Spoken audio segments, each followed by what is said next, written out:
And welcome back, everybody, to the halftime show of the Collegiate Smash Circuit presented by Recreation Readiness. For those of you that weren't here at the beginning, my name is Logan Lewis, a.k.a. Brogan LL from Georgia Southern University. Go Eagles. I'm joined by my guy, Brian. I'll let him introduce himself. I'm Brian, otherwise known as BSRK, another Rec Readiness intern, repping UW Stout. You know, it's Jersey Day out here. Yeah, if you will notice, we are trying to do Jersey Day. So most of our interns are esport athletes, or in some form connected to the esport organization. So we're trying to get jerseys. So if you're from University of Texas at Dallas, try to hook up our boy Combo. He doesn't have a UTD jersey yet, so we're trying to get him a jersey. We're getting that up here. And Get my boy Combo a jersey. You guys don't know that he's smiling, but he is smiling behind all of this. So just so you guys know. All right. We don't have a whole lot of score updates just yet, even though it's been a minute, but we'll do a couple results. So far, one of our only results is Iowa State versus DePaul, which the loser of that is going to be in our next stream match. Iowa State wins with a handedly 9-0 win over DePaul.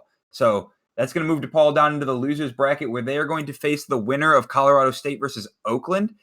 Which that's going to be our stream match whenever they want to actually turn in their scores. So it's going to be a minute, but all I want to say is I guessed it. I said Iowa State was going to win. That was my prediction. Combo guessed that DePaul was going to win because they were going to be slept on. I just like my win opportunity. So Logan takes what he can get nowadays. I'm a winner kind of guy. I like to win. So Brian, how are you feeling after that first stream match between UTA and Winthrop? That was absolutely nuts. We were looking for a very intense match, but UTA at the beginning was just absolutely trucking through the team. I mean, yeah, like we'll notice the Incineroar went wild to start. That Curry Incineroar took, I believe it's 9 stocks almost, or they took almost like 7-8 stocks, which is a very high number of stocks to take, especially when you are considering that we're talking 2 undefeated programs in this bracket. Yeah, that nothing short of what we should see in a winner's bracket. And another good thing is we finally got to see the Pyra Mithra on stream. And I'm gonna be real. I spent this last couple of weeks thinking that Pyra and Mithra were separate characters. I didn't know that you just kind of switched between them, which I thought was really cool. And oh my god, are they an absolute powerhouse? You saw how fast they were how fast the Mithril was racking up that damage, just so they could whip out the Pyra and just go for the finisher. Yeah, I mean, honestly, when you see, it'll be interesting to see because that's the first time we've seen Pyra Mithra on stream. Honestly, in the entire league, because we had a 2-week ban period with it. So we're just looking for the future now. So obviously, the first showing is an absolute bloodbath, but Winthrop wasn't in the best position to fight against that anyway. So it'll be interesting to see, like maybe DePaul or either of the teams that we have potentially in our next match will have a Pyra Mithra in our matchup. All right, Brian. So obviously we've got a lot going in. We have Colorado State or Oakland. Who do you think we're gonna have in this next matchup? Because we're kind of in a guessing game right now. So I'm just here to make random guesses. Or Oakland. Mind you, actually, I'm gonna ask you this question. Where's Oakland at? Because I know where it's at, and I want to see if you do. Now, all right, let's play a Brian guessing game. Brian also, for those of you that don't know, Brian doesn't know the map of the United States. So this is why I'm asking this question. All right, let's see here. What does Oakland sound like it's in? See, now I know that Auckland, New Zealand exists. So we've narrowed it down a little bit, all right? We know that it's not in New Zealand, all right? We're working our way down. You see, this is the process of deduction. Sounds like an Oklahoma place. I could see Oklahoma doing something weird like that and being like Oakland, Oklahoma. So your guess is Oklahoma? My guess is Oklahoma. Okay. Well, Brian, what state am I from? Because there's probably a reason that I'm asking you that. Georgia. No, Oakland is in Michigan. So shout out the Michigan gang. It is a Michigan team versus Colorado State. Personally, I don't really have a preference on who comes in, but I grew up knowing Oakland, so I'm all in to see Oakland. Another little update for us. Obviously, Winthrop just lost to UTA, but they do move down to the losers bracket. It's their first loss of the entire playoffs, so they have a chance because it is double elimination. They will be playing the winner of UT Arlington's B team, or the orange team, and University of Louisiana Lafayette. It might be a bad look if Winthrop has to go up against another UTA team, because I feel like morale-wise, that could just absolutely destroy you. But Brian, what are your thoughts on that? Yeah, it's really interesting to see because DePaul was our team that very much looked like, or no, you're talking about the Winthrop UTA match. Yeah, the potential Winthrop, or it's potential Winthrop versus either UTA or Louisiana Lafayette. Ooh, Winthrop versus UTA or Louisiana Lafayette. Ooh. I think that we seen much of Lafayette. I feel like we've seen at least one streamed Lafayette match in this season, but I can't We have, remember when it was. mind you, Lafayette is coming off of an upset in the first round where DePaul 1-0'd them, where they were the 6th seed. I believe they may have been either undefeated or 6-1 on the season, because if they're the 6th seed, that means they were very highly ranked. So realistically, Lafayette is coming off of that, and then they beat UCLA 4-0 in the first round of the losers bracket, to move them into the second round against UT Arlington, who is coming off an 8-0 loss to Iowa State. So there's a lot of possibilities that we're looking at, right? Yeah, overall, I think we're gonna have a very, very interesting kind of losers bracket. And even then, our losers bracket might actually end up more interesting than our winners bracket, because our winners bracket, without a doubt, is gonna be just Clash of the Titans. But the losers bracket has so much going on in it. Like all these good teams, like what they have to, like, with all these good teams playing throughout the winners bracket, we have to see some of these really good teams go into the losers bracket, and I think it's gonna make it really interesting to watch all these teams duke it out. You're completely right, especially from the fact that we're still waiting on the results of that UT Dallas versus University of Texas matchup. I mean, that match in and of itself can kind of determine who might be going to the losers finals, because realistically, these teams are stacked. It depends on what happens. Okay, we at least have one score update. Queens University finally beat Southern New Hampshire. So that's a 17 seed beating a 9 seed. So realistically, they're going to move on to the next round. They will be playing the loser of Illinois versus Houston. So unless Houston pulls out one of the biggest upsets in the tournament, it'll more than likely be Houston versus Queens. Obviously, we don't know. A lot of random things could definitely happen in the time that we're waiting. But we're just like I said, we're waiting on a lot of scores. There's not a lot of things that we can do until scores get posted. But if you are in the chat, please ask questions. Come talk to us. Oakland is up 9-2 currently against Colorado State, which I like my odds that Oakland will be coming in unless there is just an absolute comeback. Dude, I could see the comeback. We have seen comebacks before. What was it? Throwback to last week, when it was just an absolute. It looked like, what was it? Was it UCLA versus Southern New Hampshire, where UCLA was up so high, and then Southern New Hampshire just last man stand goes against it. So it's one of those deals where it's not over until it's over, despite how weighted it might look. And I think that's especially with these playoffs teams, with how far they've made it already and how good these teams are. All it really takes is a mental shift and being like, all right, hey, we're still in this. We still have the winning shot. And overall, it's just going to be, I think we could very well see comebacks like these. Oh, absolutely. But I've just said, I mean, at the point that we're at right now, it's what, 9-2 Oakland? Like, A 9-2 comeback. That's 2 full characters. I mean, they have to. They have two stocks to take out 3 full characters. Hey, that would be one for the storybooks. That would be one of the biggest comebacks, I think, in Smash. Like, I don't think that I'm not a pessimist. I'd be here for it. I'd love it. That'd be amazing. Oh, we got a question in chat. Which town is better? Stout, aka Brian's town of Wisconsin, or Statesboro, Georgia? My beautiful, beautiful town.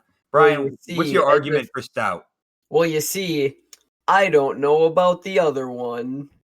Now, let me tell you a little something about Menominee. I don't leave my house, so I can't tell you much about Menominee, but our campus looks pretty cool. Also, we've got Burger King, we got Taco Bell, we've got a Culver's. Oh yeah, fun fact, no other state has Culver's, that's just a Wisconsin That's thing. not true! It's not? No! Oh. There's a literal Culver's in my hometown in Michigan, Brian. Yeah, well, we're not talking about your town right now. We're talking about mine versus Georgia. All right? But you just said that Wisconsin's the only state that has Culver's. All right, it originated in Wisconsin. Is that yes, is you're that correct better? there? And we're getting told that Culver's is trash in chat. Come on, Brian. What? Culver's isn't so bad. They got good ice cream. Their burgers. I like their burgers. I don't know what kind of sauce they put on their burgers, but oh. We're gonna quick detour. Oakland did officially just win. So right now we know that our next match is going to be Oakland University versus DePaul. Unfortunately, that is going to be the end of Colorado State's season in the collegiate Smash circuit. We do want to shout out Colorado State if anybody from there is watching, but they are officially done. That's their second loss. But Oakland, we got an 11 versus 12 seed in DePaul. DePaul has proven that they can win. They've already beat Louisiana Lafayette in the playoffs, and they're coming off a 9-0 loss. So let's see if they can regain and potentially compete as well as they need to honestly make a run in the losers bracket. But also back to the fact that, Brian, Culver's is not a good selling point as to why a town is ever better than anybody else. All right, well, we have also got a Jimmy John's, if that's any consultation. Brian, there's literally a bag of Jimmy John's chips next to my bed. I can get that. Yeah, but we're talking about Menominee versus whatever that place in Georgia is. I already forgot the name. Yeah, the versus means I have the same thing. Yeah, no, we're talking about Georgia, not your Michigan land place. Yes, I'm in Georgia right now. Wait, you're in what? I thought you were in Michigan. I am born and raised in Michigan. I am in Statesboro, Georgia, as we speak. All right, well, I guess Logan has adapted the ability of teleportation. Chat. I need you guys to do everything in my power to not make me DC him from our Discord as we speak. Logan's a wizard confirmed. How do you... 1 second. We're just going to server mute him for a second. I'm sorry, chat. He's new. He's young. We're teaching him as we go. No, I'm teaching him. They brought me in to help Logan become a better speaker. That was just necessary. Just so you know, Brian has been disconnected for a second. Thank you. He's back. But I did a little something there. But yeah, so Brian, what are your expectations going into this next? Okay, what are your expectations going into this next match of Oakland versus DePaul? Well, we both have 5-3, 5-3 teams. So, and I haven't seen much of both of these teams, but if anything of DePaul's last performance was to go off of, they are mentally in a very tough place. And from how long it took the Oakland match to go, we're gonna guess it had to have been at least some kind of very competitive match. So Oakland not feeling too bad. Oakland is like, all right, we just picked this back up. We win this one. It's a close match, but DePaul is gonna have to bring back some huge just mind games and good mental energy if they want to be able to be 100% in the game for this one. Yeah, especially, I mean, Oakland's coming off a 7-0 win. Their let's see, let's pull up some of the stats. I mean, their MVP took 7 stocks. They had let's see, they had a Lucas character go crazy. Oh, you know what we're about to see? They had a Lucas, and then they had a Oh, Pyra go dude, off. we're about to see the Lucas. I love playing Lucas. Dude, So let me tell you, PK Ice, only attack you need. other score updates: Georgia Tech beats Brown University 1-0. So big matchup in the losers bracket, but Brown is going to be officially eliminated from the playoffs.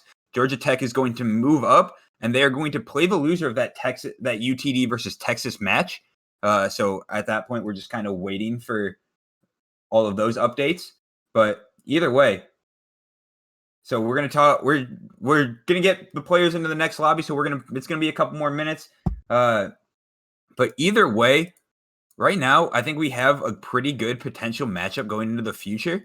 I think this DePaul Oakland matchup in an 11-12 match could be great. Obviously, we don't fully know what Oakland is going to look like because obviously they did pretty well winning 7-0. And so we know a couple of their characters. Like we know that they're going to run a Lucas. We know they're going to run a Pyra Mithra and a Byleth. Dilth? I don't know. Yeah. And then DePaul is going to, they didn't help me at all, but they're going to run an Incineroar, a Cloud, a Mega Man, a Joker, and a Crom. So they have Chrome. I didn't realize. Yeah, Chrome. But Crom. So realistically, it's going to be a weird matchup. Like, I don't know if we've seen a Joker in a minute. I think did we see a Joker last week? I feel like we see I wasn't here a last week, Joker a lot. Ah, that might explain it. Yeah, Yeah, I I feel wasn't like here we see last a week. Joker quite a bit, and that we get really good Joker players here in this league. Yeah, all the players in this league are good. This is some of the best collegiate Smash you're ever gonna watch. I'm gonna tell you all right now. Collegiate Smash circuit run by our guy Greg Adler from University of Texas at Dallas. Shout out Greg. Has been killing it to recruit some of the best teams in the country, especially a lot of the Texas teams. So right now we're seeing some of the best Smash you're ever gonna see. Also, I can see Houston is typing in the results chat. So we're going to wait for Houston to potentially give us an update. Houston was playing Illinois. So if we do get that update, oh, baby, that could be a good one. The Houston versus Illinois one had to have been the hype match because you look at Houston, who is one of the Texas teams, just one of these absolute powerhouses, and they've just got a whole stacked roster. But on the other hand, you have Illinois, who not only has a fairly stacked roster themselves, but also just has the just absolute superstar that is Twig. We've seen the man just back to back wipe entire teams out, just single handedly. Sometimes doesn't even drop a stock when he does it. So I think the results of that are just going to be incredibly interesting. And I wish it was just one of those matches that I wish I'd been there to see it.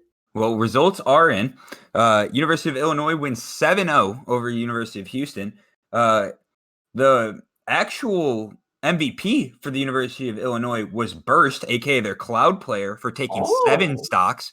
Wow. Twig only took, I believe Twig barely took any. Twig only took about 3. Twig only knocked out a whole character? Twig took out 5. Twig took out 5. Twig took a good 5. But still, they didn't even get the second person out. Only 5 stocks, Joey, when we're talking about Twig clearing out an entire team is what we expect out of him.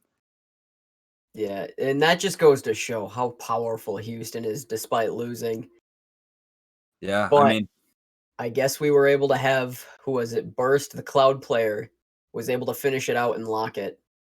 Yeah, I mean, and we can see it. Houston is now going to move into the losers bracket where they are going to play Queens University.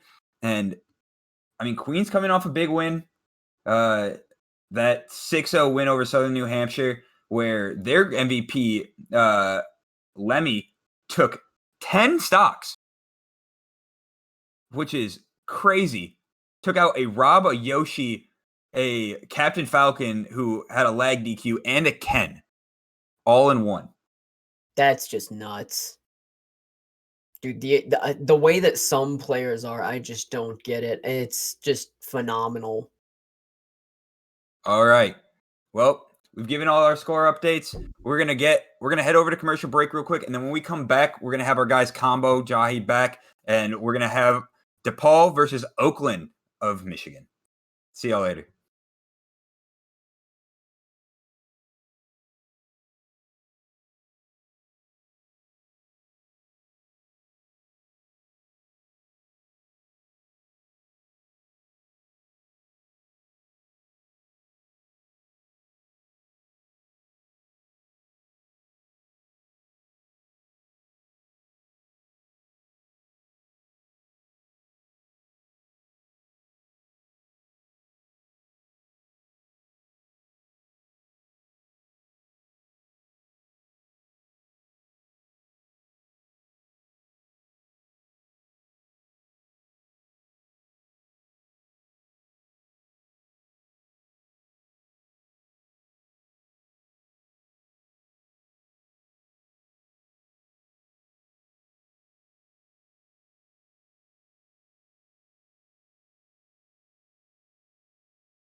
Welcome back, everybody. Oh, my bad. But yeah, welcome back here to the Collegiate Smash playoffs. Here we're going through this final bracket. We're having some crazy matches. We're just currently waiting for DePaul versus Oakland over in losers bracket. They're getting everything set up in the lobby. We're going to be there really soon. But until then, I am joined by it's Jahi, aka Irony. It's your boy. Welcome back. How y'all doing? and you guys already know Brian, as he was here for the halftime show. So Still trying to cope about the fact that Culver's apparently exists outside of Wisconsin. Little bit of a mind dynamic shift for me, but we'll get there. Welcome to the real world. Brian has only ever existed in Wisconsin. That's quite anywhere outside of Wisconsin is actually just fantasy land. But enough about Wisconsin. So for this DePaul versus Oakland match, what are you thinking, Combo? Yeah, I was as Logan kind of pointed out before, I put my hopes in DePaul to be taken over Iowa State, but Iowa State had it 9-0. Congrats to them. I'm sure DePaul put up a great fight as well.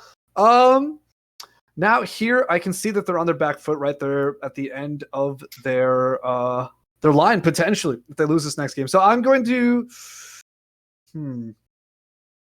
Oakland's been making quite a run though. They've made it as far as they possibly can in losers bracket, and then they're still like running it back from there. They have 2 wins currently, both 7-0s.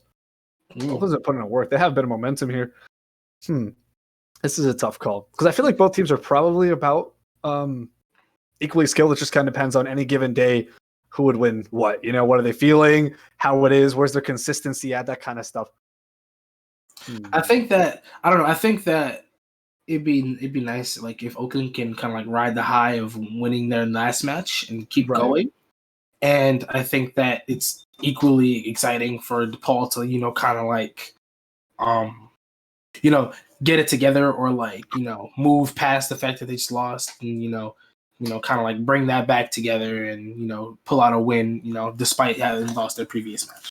Yeah, I think tonight it's gonna be a very, very maybe close. It's definitely going to be a very competitive match, but I think it's going to be an uphill battle for DePaul because, like you said, they're coming off of a pretty rough loss against what was it? Iowa State. No. They just came off of a pretty rough loss against Iowa State, and Oakland is over here just kind of cruising through the losers bracket. They just won their last match, I believe. So they're looking to take another win tonight. So I think DePaul, it's going to be mentally an uphill battle for them, but it's going to be a very doable one. I think the skill game, they're very even. Right. I'm going to do it again and say let's go for DePaul will be my vote again. I'll put my hopes into them again. I'm not giving up on them. What about you guys? I'm just going to go opposite of whatever Brian says. Okay. I'm gonna say Oakland because I just had to play a whole trivia game based on where Oakland is at. That I'm right there with you on DePaul combo. Strictly off of, I don't think that tonight is the night to agree with Brian. Okay. Hey, your call, man. I'm gonna be right about this one. Watch this. We'll just have to wait and see. They're currently getting set up. They have their first bands. They have their leads as well. So I believe Cap 3 is leading for DePaul, and we're going to have Saturn leading for Oakland. And, yep.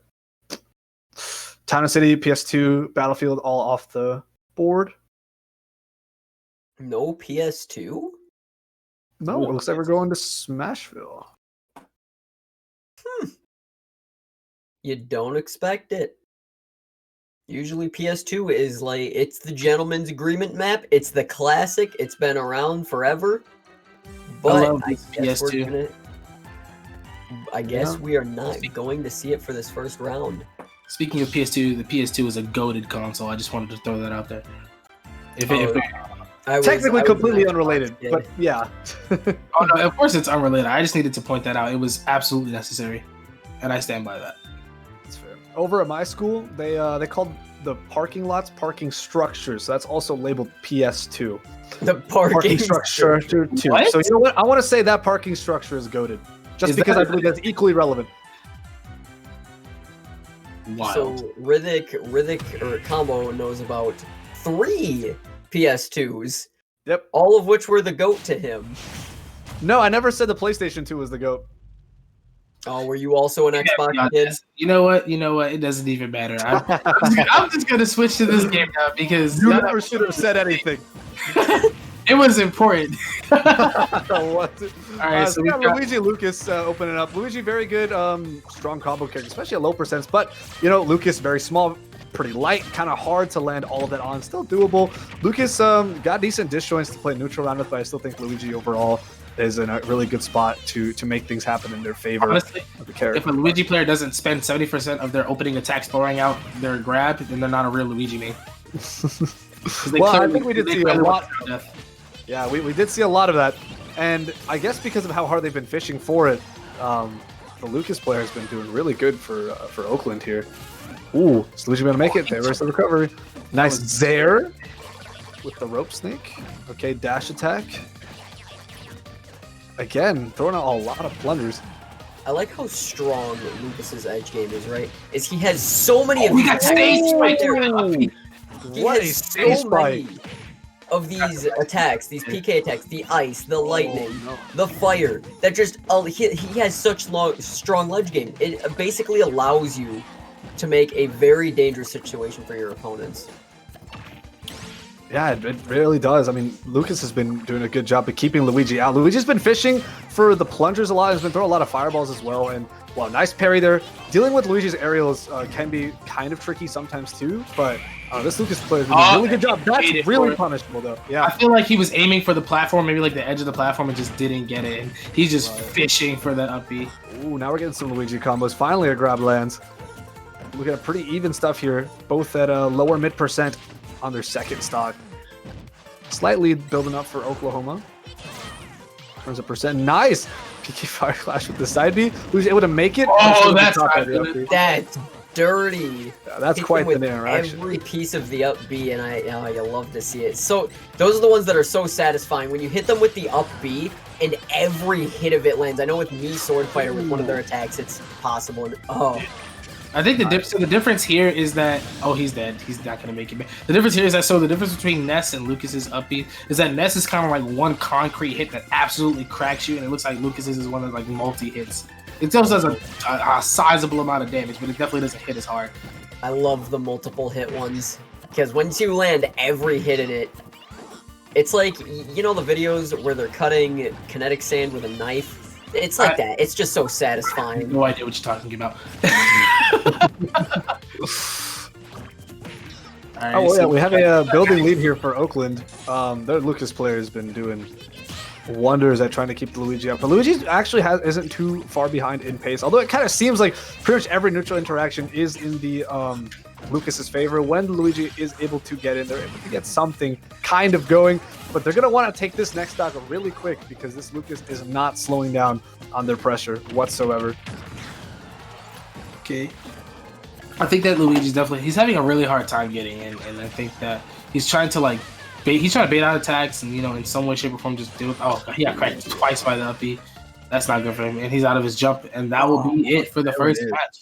Oakland going up 2 stocks in the first match. Over DePaul. I got to see 1 PK ice, so I'm happy. So yeah, the PK Ice. The PK Ice is the bane of my existence as a Mario player. Dude, the PK ice is so back in freshman year of college. Oh, it's been so long already. But we used to have these nights where we would all get together, a whole floor would get together and we'd play Smash. So naturally there's like 4 or 5 people on the field at once.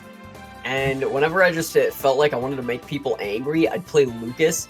And I would just sit somewhere and just PK ice everybody. No idea how to play the character past using that move, but it was a fun time. How exhilarating. Good job, Brian. We truly appreciate everything you do for us, my guy. Hey, that's what I'm here for. That's what I'm here for. I'm the glue. No. Except I'm not a very effective glue. I'm not good at holding things together. You're certainly not Gorilla Glue. But quick little update on the results. So let's see. Yeah. Yeah, well, we have to give University of Louisiana. Louisiana does take it over UT or Arlington Orange. So that is a UT Arlington Orange elimination. 4 stocks to none. That's a Texas team that's out. So Winthrop is not going to be having to deal with another UT Arlington team. Instead, they'll be playing against University of Louisiana, who is also a really, really good team that they should be worried about. I'm pretty excited to see how that goes between those 2 teams. I think they both got talent. We have Mage. Mage is a really, really good Falco player. If I remember correctly, Louisiana has a really cool, I believe, Palatine player called, I believe their tag is it's ZIE. I'm not quite 100% sure how to pronounce that, but they're a fantastic player too, and they've done some crazy stuff, especially at a couple CSL events that I've been to. So I don't know, great stuff to Louisiana for staying in the game. I'm excited to see where they can take things forward. And I believe that coming in for DePaul, we have Oni. Trying to get a better idea of who. Let's see, they're banning Town and City and Smashville, so it looks like they're going to be going to Battlefield. They're bringing out the Triplats. Now all that's left is find out who are they gonna bring in to play against this Lucas. Do you have any Lucas matchup knowledge? Who do you think would be a good pick against a Lucas? I think decent speed, but decent range. The big thing about Lucas is that although it doesn't seem like it'd be I guess it's pretty obvious that they're a quite heavily disjoint reliant character. Right? You look at their forward air, you look at their nair, their back air, their down air, all of that, right? The aerials, the main part of what they do. Well, a big part of their neutral game is how they use their disjoints. And of course, their PK fire for spacing as well. So I think a good mid-range character that also has disjoints, like a sword that also has good speed, could keep up with Lucas pretty well as long as they continue to play at the mid-range. So I don't know, maybe we can see a sword character come out, like one of the 4 Marths, right? That would all be pretty solid, I think. Yeah, there it is. There's a Krong. Right. Nice. There it is. Right, Crom can come in. We have Favorite Battlefield 2. Fire Emblem characters. Yeah. I know this is a really good stage for Crom. Crom loves having those platforms to keep chaining off the up airs, the forward airs, and back airs with. So this is exciting. We haven't seen a whole lot of Crom Roy. I think these characters can be really, really fun to watch because they're so fast. They get up in their face. They press a lot of buttons, but they can make some really cool things happen too with hard reads. It's always fun. A nice combos as well. I personally love the Crom because I like the fast-paced heroes in this game, and Crom is one of the faster-paced sort of Fire Emblem characters. He almost feels like a high-tempo Roy or a high-tempo Marth. He's like a culmination of all of the other Fire Emblem characters, excluding Robin. Like he has the speed and pressure of like Marth and Lucina. He has his up B is pretty much the same as Ike's, except I believe that the armor is different on where it starts on the attack. And then he has the strength. He has the strength of Roy. So he's just all around. As is classic with every Fire Emblem character, he's got the counter. Yes. Oh, the beautiful counter does wonders. The Lucas player, who I believe is Saturn, the Oakland lead. Saturn's been doing a pretty good job still dealing with Crom. Because again, Lucas isn't too slow, and being able to approach with disjoints or get the rope snake grab or catch people with PK fire, especially on Crom's relatively abusable recovery, I think Lucas still has a really good shot of keeping up with Crom. But I mean, as we can see, there's pretty much even percent. Whoever can land the first kill confirm will be a Crom. Has a good advantage there because he can throw a lot of aerials that have very devastating. He got sweeped by the. I can't believe it. He got swept off the stage by the. He not only completely switched places with the Lucas, but absolutely plunged him. That is what Crom Up D does. Yep. That's pretty common. Something you have to look out for. Your DI has to be prepared when you're at the ledge. Otherwise, stuff like that will happen to you. And is so infuriating, so frustrating, and you really, really do hate to see it. But if you're the Crom landing it, you can't help but chuckle a little bit. Oh, I love to see it. And I'm the one who voted Oakland to win. Oh, nice dash tech. Nice dash tech. There's the kill. Yeah, the center hits of those hexagons really strong for Lucas. Nice down air there. That's not something you see traditionally mixed into those Crom strings. Yeah, Lucas being a lot more careful of standing near the ledge after that stock take. He is in that territory of being able to be plummeted again if he is not careful. Crom hits pretty strong, so really any smash attack or a strong special attack can. I thought that stage fight was going to be it. That was such a good recover. He got hit by the PK. Didn't have the perfect spacing there. There's another stock down. Oakland's doing quite well. DePaul is falling behind here. An entire 3-stock deficit. Can DePaul at least take out their lead player of Oakland Saturn? Or is Saturn going to continue to take a couple stocks here and there and slowly whittle away? And almost another sweep coming out of the side of Oni there, but Saturn going to avoid it. Oh, nice fair. Or not fair. Yep. Okay, charging that. Roy's version is called Flare Blade. I'm not actually sure what Crom's version is called. He ran up and hit him with a forward tilt. Right. Absolutely correct. This has been not only a very fast 1v1, but this was you love to see it. So many good moves coming out of both sides here. I think that Saturn was fishing for that PK ice on the Crom up special pretty much that entire match, and then when they finally got it, it was sweet. It was like there's nothing you can do about that. If you get PK iced above like 50% at ledge, what are you gonna do? Unless you're a character that has amazing reliable recovery, it's just not gonna work out for you. It's at that, like you said, it's just kind of at that point where you gotta accept that it happened, shake yourself off, and be like, all right, on to the next. But only taking out the first of Oakland's characters. So let's see who they send in next. I believe they are sending in Meta.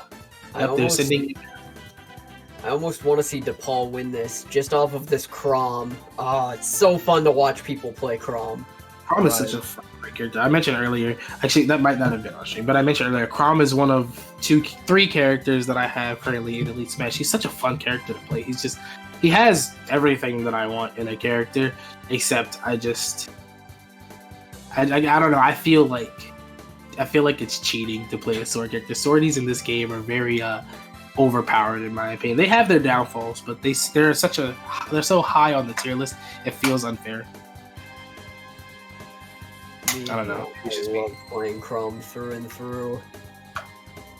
Either way, though, I wonder. Speaking of swordies and their, I guess, whether it's being unfair, or just whatever matchups they may have, I wonder who Oakland's gonna, or Meta, I should say, is gonna send out to deal with them. They currently just banned Smashville and Lilac, so I'm guessing it seems like they're avoiding stages with short blast zones like Smashville, because you do not want to be in a place with short blast zones against a character who hits hard like that. And Lilac just banning Lilac just avoids those kind of like weird angles. It's another triplat stage, but they're all kind of like horizontal, and they're weird curves of Lilac make certain situations very hard to deal with. So I wonder what character they're bringing out for this.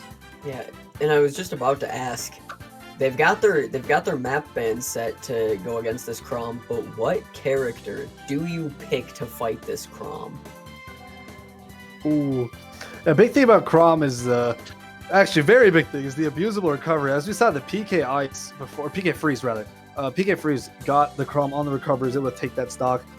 So it's always a pretty good, important part of the matchup. But really, it's just a character that can deal with that level of aggression, have really good out of shield options that can like actually punish a lot of Chrom stuff and like apply pressure on Chrom. Because Chrom doesn't have a whole lot of great defensive options, right? All of his aerials are pretty committal, so you can punish them if you have a good punish game character, right? Fast punishes is pretty important. Besides that, being able to box up close with Chrom is important. You shouldn't be able to let Chrom just jab in your face like 2 or 3 times. That is punishable.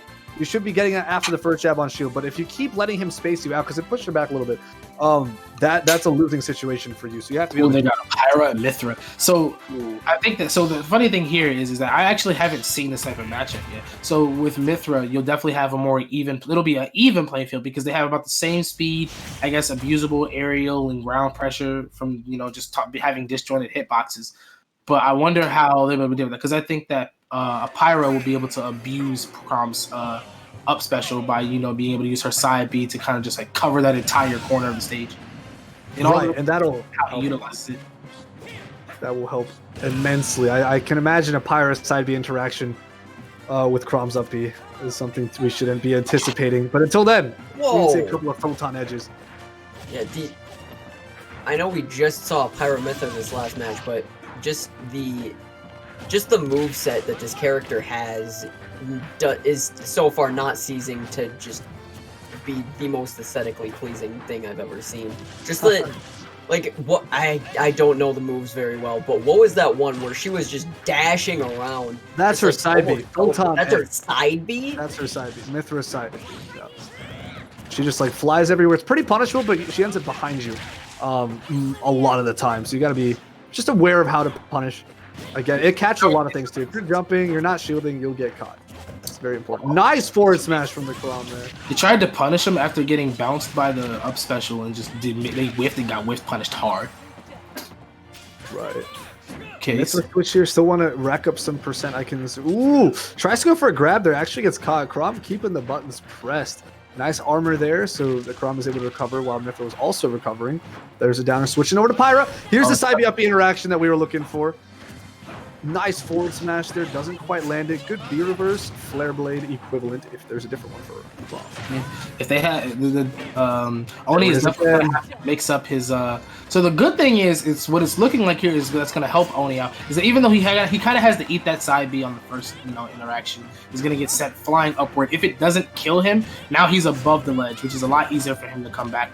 Wow! Mid Got there. That's it. That's an entire. That's not horizontal. If you look at it, the horizontal range of her forward smash covered like 3 inches off the ledge. That was looking to be a very. That was such a perfectly timed side smash there, and that could have been a split second off from ending much more in the Chrom's favor, as he was going for that. He was going for that ledge reversal where you take them off with the up B and essentially plummet them like what he did to the Lucas. But the Pyra player just timed that so perfectly and just got the perfect read on him and was able to get the stock. Yeah, Meta did very well for Oakland here, being able to take the last stock from Oni without losing any of theirs. So that puts them in a good position, being ahead an entire character coming into the rest of this match. I couldn't possibly tell you who you're supposed to play against Pyra and Mithra. They cover a lot of. I feel like a lot of whatever weaknesses one side of the character has, the other can kind of make up for. Both of their recoveries are pretty spotty. They're not like the most reliable either way, and they're only good vertically for the most part. But I think that overall, it's a really good character. Or I think they're going to be I think Pyra / Mithra is a somewhat high tier character. So I think that it's going to be kind of hard to, deal with that unless you have like a decent amount of matchup knowledge. Yeah, you kind of just have to vaguely play your high tier character if you have one, and just hope you out neutral them most of the time. Honestly, just play your best character, because that's really what you can hope for. Playing a high tier character means nothing if it's not your best character. Oh yeah, you get send in your player that can play a high tier character. Yeah, that part. Sending your Palutena main, that's what you do. Yeah, that would work. That would be fine, I would think. But actually, I think Palutena might be really good against that. So in the same way that I think that Pyra could abuse Crom's up special, getting back to stage, Explosive Flame could be used to abuse the ledge against Pyra or Mithra, because a lot of Mithras use their Photon Edge to get back to stage. It kind of like covers out a lot of hitboxes. It covers a lot of space horizontally, and it's just another way to kind of like mix up getting back to the stage. And Explosive Flame can definitely beat that out, as as the second half of Mithra's up B, which kind of shoots that blast. It leaves them vulnerable and necky. So it's really a matter of what character they send out. But now that we've talked about this, I think Palutena would be a really good character to use against the Pyra. Who knows? Yeah, do we have a? I know we have it somewhere, but what do we have for what George plays? What are his characters? I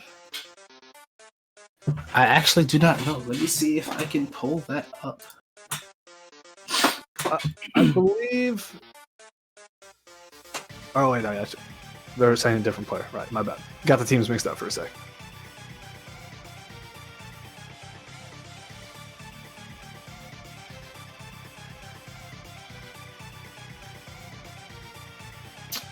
Maybe someone in the chat knows. Do we have any idea? The roster of The mystery. so it looks like their players. So it's not George. Their player's name is Legacy, I believe. The mystery of Legacy and who his heroes are. Okay. They've banned Town and City and Yoshi's Story. Okay. Yoshi's Story is pretty annoying with those edge angles. Oof. Oh, and real quick, while we're here, I want to throw out. We have the results from the UT Dallas versus. Ooh, I don't actually know what that is. Surprise me. UT Dallas won 3-0.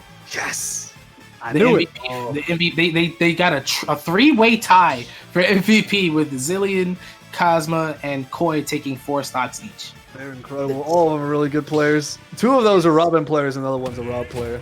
Yeah, So the Battle of Texas. 2 Robin players. Oh no, 2 Robin players. Yeah, Zillion. The and Battle Koi. of Texas going to go to Dallas. Let's go. Sorry, I'm just Combo, my place. very happy Big about it. hype. If you're a Dallas player or Combo, you're very happy to hear it. Well, I'm also a Dallas player. It's not the same. all right, you got me. Combo's on another level. See, you're Once you get your jersey, we'll include you. Okay, One of us. calm down. Alright, so they're pretty even so far. Right, like I say, print out your other top tier, high tier character. We got Joker, very solid pick, covers, pretty much everything. Very well rounded The character. speed angle of this match. Mm-hmm. Nice, get around the Photon. Ooh, tries to get a punish the Photon Edge, but it pushed her just a little bit too forward, so he wasn't able to punish the side B. Very close though. So far, even Arsene coming up really, really soon. Like there it is soon. Punishing Mithra very hard. You're just gonna have to out normal her. You're gonna have to throw your stuff out first. There's the side B. There was a forward to punish Nice the side B. clash on the second half of this up B. Ooh, the Arsene side B beating out the Pyra side B. Nice down air for all that shield pressure. And the crossover. Forward smash. Read That that. was a nice read. That's a stock down for Oakland. Or I don't know if it's a read as much as just good spacing. Created enough space that he was able to crack them with the force smash right before Arsene ran out too. Ooh, there's another photon edge. Good punish with a dash attack. Yeah, I think how Legacy is playing this is he's waiting. He's essentially waiting for meta to. He's just kiting him around, basically keeping his range on him and waiting for those openings. And he's finding them on the Mithra rather than the Pyra. He's finding those small frames of time, especially after Mithra uses the side B, that he's just able to get that one hit in that he needs, and he just builds her up before he can get a finish. Ooh, nice forward smash read from Mithra, but no kill power Mithra. Quite a blessing when you're having to deal with that character. Now we have Pyra, much slower character. So if Legacy is able to maneuver around well enough and not get red, then this is very easy war of attrition. They can just kind of get in, poke, whittle out the percent, and get back. Now back to Mithra, realizing that they don't want to play that game. Just barely lifts that forward smash. Almost had the punish. Just got to go a little bit further. There's a down tilt, doesn't get a forward air confirmed. Could have gotten something started though. Arsene is not too far off, so Legacy really doesn't want to be losing a stock anytime soon here.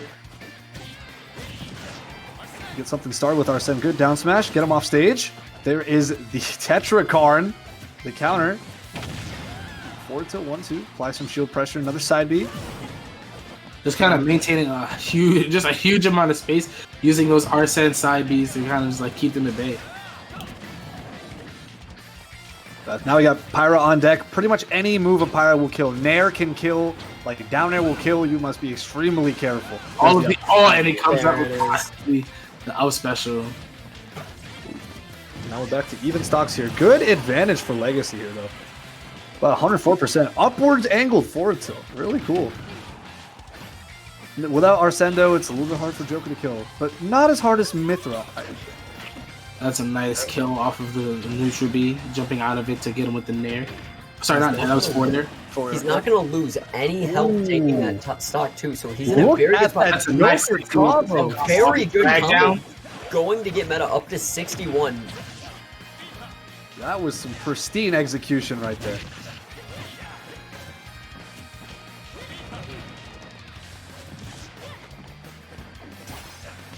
Got him off stage. Now it's just he's pretty much getting control of the stage, so it's just a matter of how they plays out this last stop. The hope here for nice Pyra switch in there. I don't know if that does it count as Cass's curse if I was about to say it.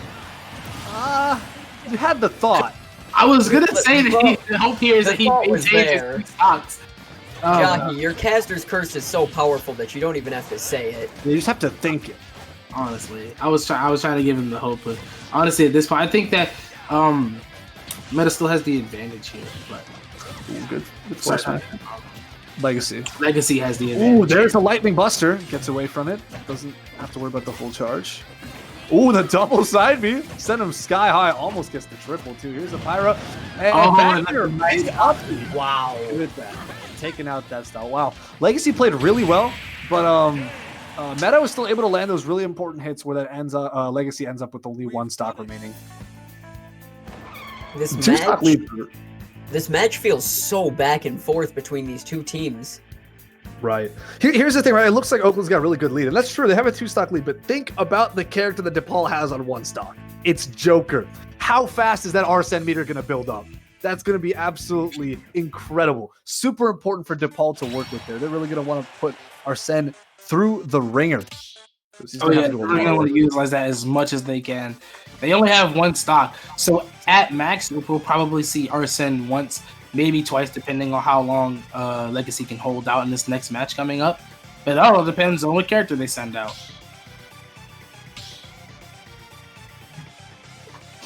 Yeah, overall, it's just this match is so back and forth. What was it?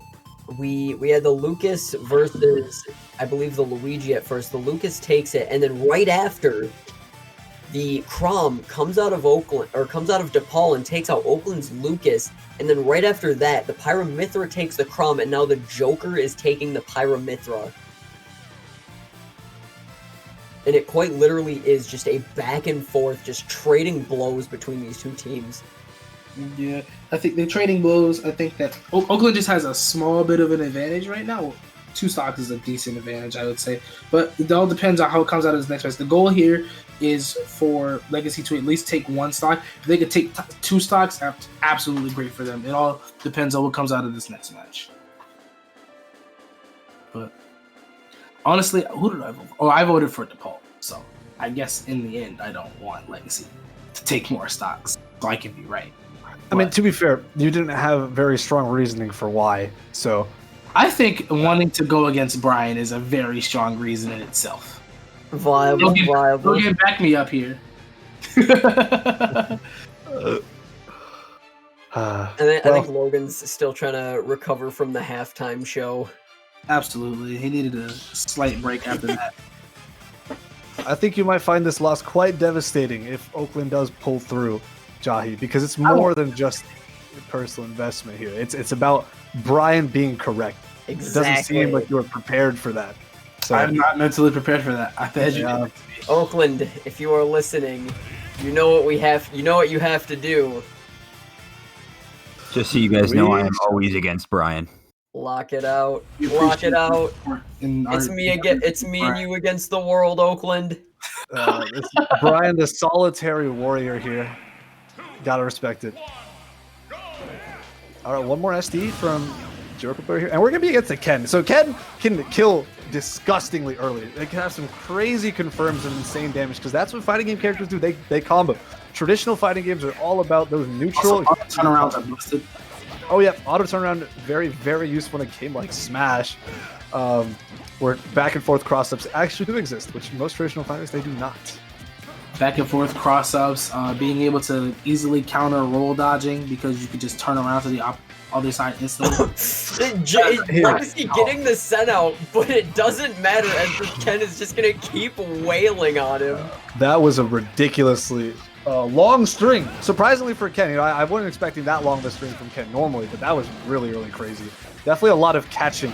That whole thing certainly wasn't true, but I'm gonna have to go back and watch that again and see what. And there it is. Oh, there it is. He will not get any stocks out of it. They really just wanted to tear that Joker apart. They're like, we're not letting him do anything. That Arsene isn't going to take a single stock off us. We're going to keep our lead. We're going to be up an entire play. Let's roll with it. I do like the golden Ken skin. I love it. Personally, I prefer the dark Ken skin, but hey, golden is definitely a quality skin in my opinion. Golden is a way to go. Go the golden boy himself. Ken is a character that I think not niche. He's a character that if you come from a background of traditional fighting games. Like if you've been growing up playing Street Fighter and other traditional 2D fighting games. Mm-hmm. Ken is definitely a character that you go for because he gets bonus damage and from real true inputs doing quarter circles stuff like that. Right. So it's definitely a more niche character, but it's so rewarding to get those combos out. Can we get more Street Fighter characters? Can we just put E Honda and M Bison in this game? That would be so great. I don't think either of those characters should be in this game. I'm not gonna lie to you. I'm a bit of a Bison fan. We could have E Honda be kind of a higher tempo K rule. Maybe M Bison kind of play like Ganon. Oh, it'd be great.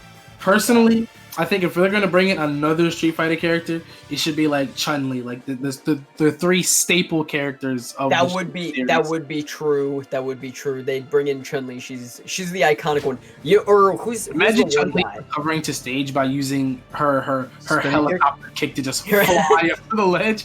Oh my, that would be amazing. And that's what it was just gonna tell. Whoever that guy's picture is, we need that guy as a character too. Just the guy with the buzz cut. Guile? Oh yeah. Unfortunately, Guile's already an assist trophy, so I don't see that happening. Oh, you're right. He is an assist trophy. He throws out sonic booms at you. Wait, I think Chun-Li is one too. No, she's not.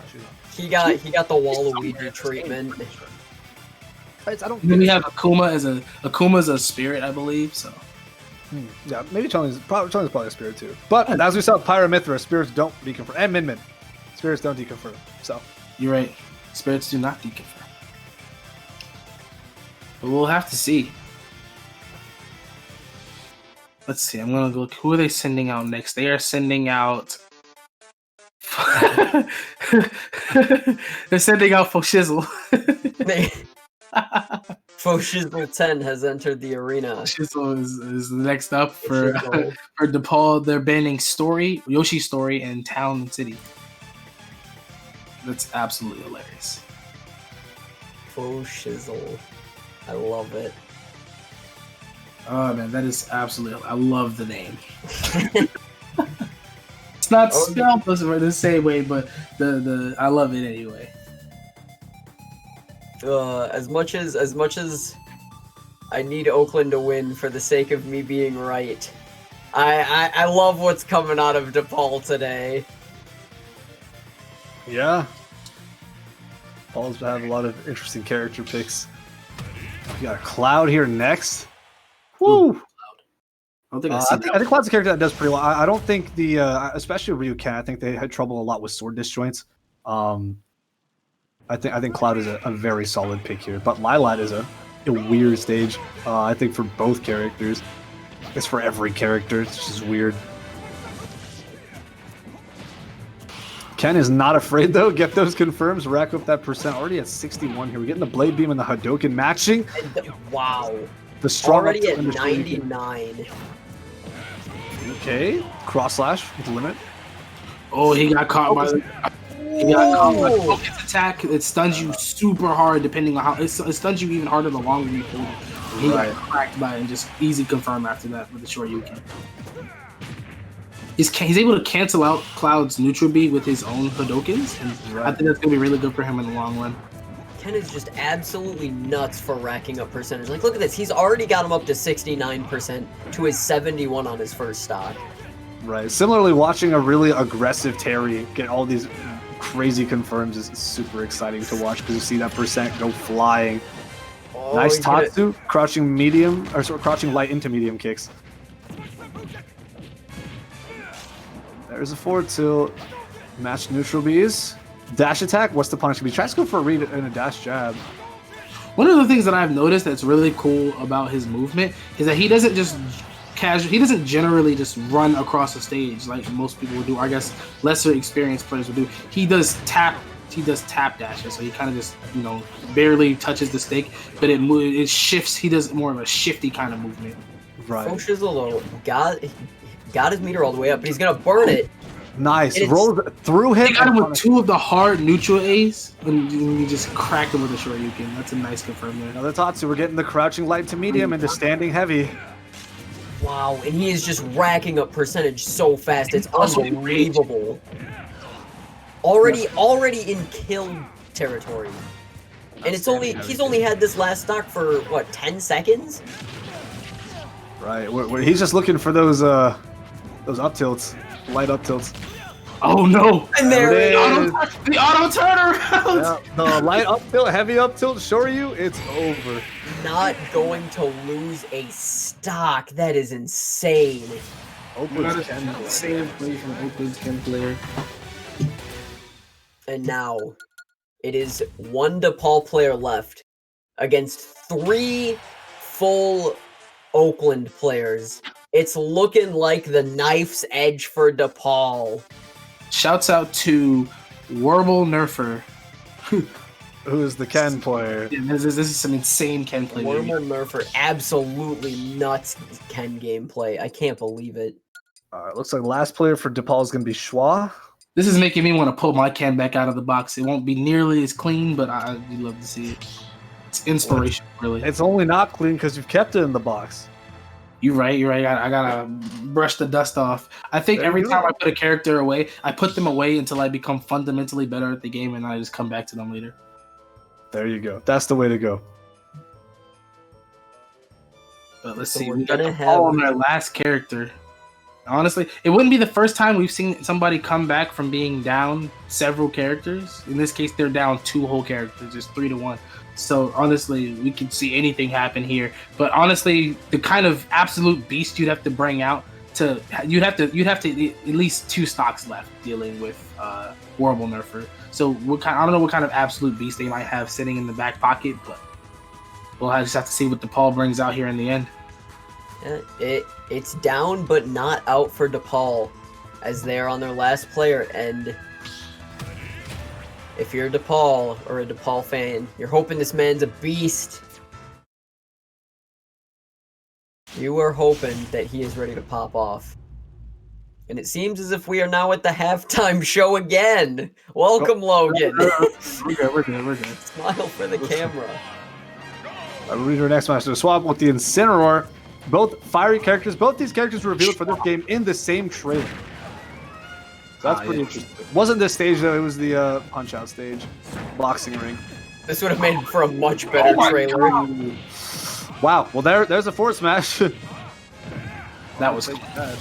Yeah, it has now already gotten significantly harder for Schwa to take this all the way, as he's essentially lost one third of his team's remaining life. So it's gonna be dire straits from here on out. Wow, the Ken shield pressure is honestly ridiculous. See the standing heavy into the I guess forward to down input.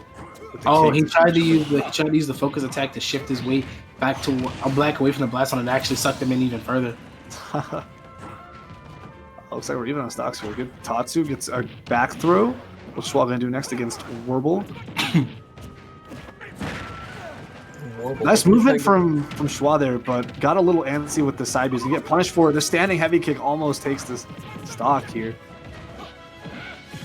Ooh, there's a focus attack. Through the stage with the Shoyu. Wow. Ladies and I was wondering what he was doing there, and the man is over here just playing 4D chess. The crouching lights in the medium almost gets the standing heavy. Okay. Oh, double missed with the Hadouken. Yeah, if they got the Shuriken there, they definitely would have taken that stock. Bit of a miss input the there. first miss input we've really seen coming. Wow. Out. Horrible nerfer, but oh my, he's taking DePaul down to their last stop.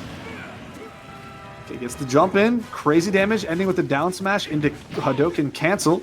Another big thing about traditional fighters is that normals are canceled into their specials.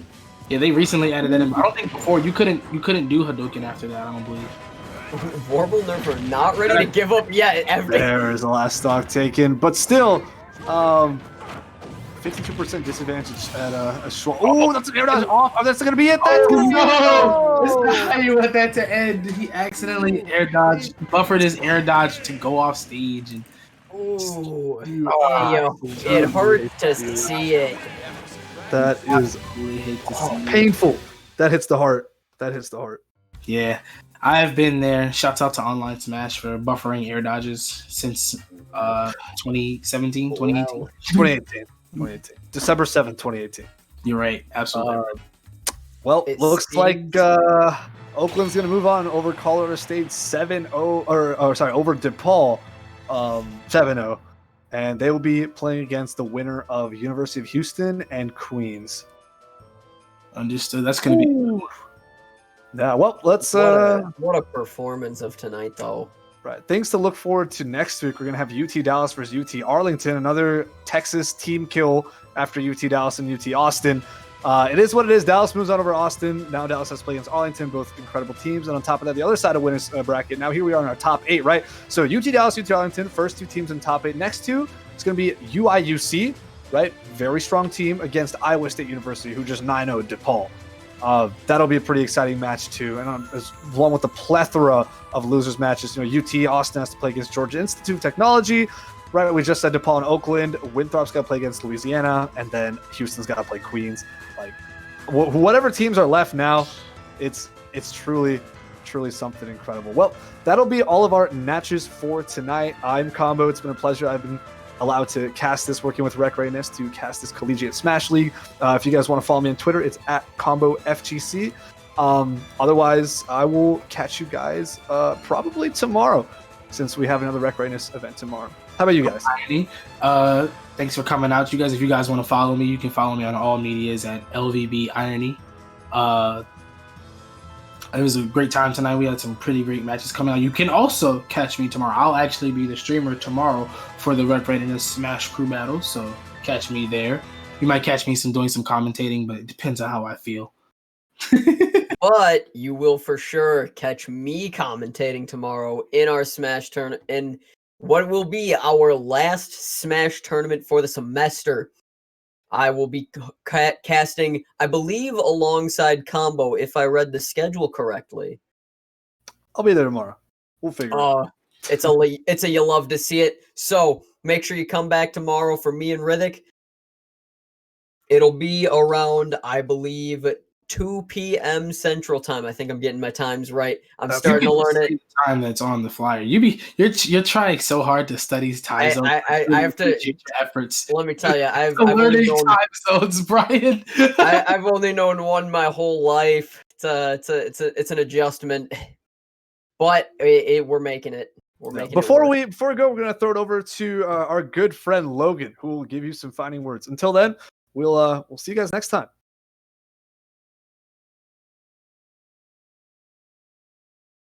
What's up, everybody? Once again, thank you all for tuning in for this week's edition of the Collegiate Smash Circuit. Like Brian, Jahi, and Rivik, aka Combo, all kind of talked about, tomorrow at 3 p.m. Eastern Standard Time, we will have our last Smash tournament of the season. Remember, free entry with a prize pool, single elimination, but there's a potential to scrim against other people in our Discord. Sunday night or Sunday at 3 p.m. we will be doing an Overwatch tournament. So come out to that. And then next Wednesday at 8 p.m. we will be doing a Rocket League single elimination tournament. So we got a lot of things going on. Check us out on smash.gg/recreadiness. Hop in our Discord. If you put in the Discord command into chat, it'll pop up. Also, check us out on Twitter and Instagram at RecReadiness. Everybody else plug themselves. I'm going to plug mine. Catch me on Twitter at Logan Louie, and then at Instagram at Logan Louie1. But thank you all for tuning in. Shout out all of Collegiate Smash so far, and we'll see y'all next week.